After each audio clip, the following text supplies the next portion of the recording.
Michael, start off Celebrity Girl in the first race at Flemington on Saturday. One career star for one win. Yeah, she's a lovely filly, and she ran really well that day at Sandown, and Mark chucked her straight into the paddock with obviously Spring Carnival in mind, and she's ticking over really well. She's a really forward type of filly. She gets out of the barriers and gets running, and we expect her to run really well. She's drawn 6. Where would you like to be in the run? Yeah, I'd like to get a bit of cover, or have a sit off something. You know, she's going up the straight for the first time, so it's always good to get a drag up for as long as possible. So, you know, she's sort of in the first 4. Even if she doesn't get cover, as long as she's outside something and has something to follow. You have a bit of a break in the day until your next ride, Brazilian Pulse, your first ride for her. Have you ridden her in any of her work?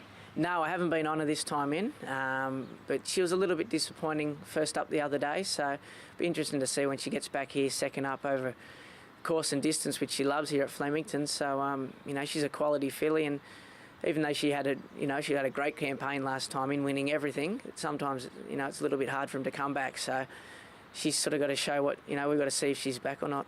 Again, drawn 6, where would you like to be?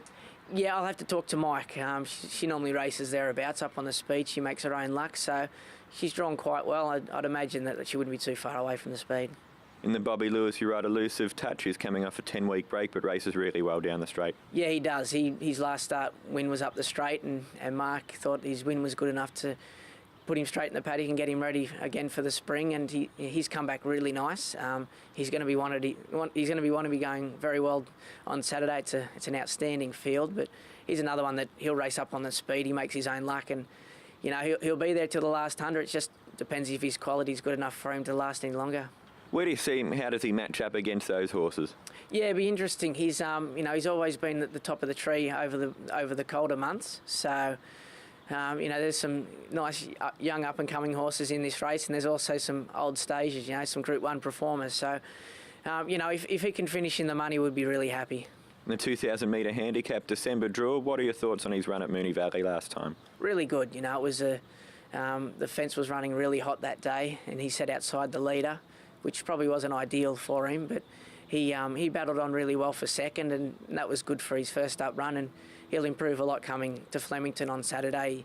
He's won over the course and distance before, and I think Flemington really suits him, this type of horse. Was it a case of his condition giving out at Moonee Valley last time? Yeah, I think it was, Edward, going back and looking at it now. You know, he'd been first up over 1,500, and it's a bit of an ask for a horse, and he did a really good job against Fielder, who's a bit of a seasoned campaigner around the valley. So, no, very happy going into Saturday.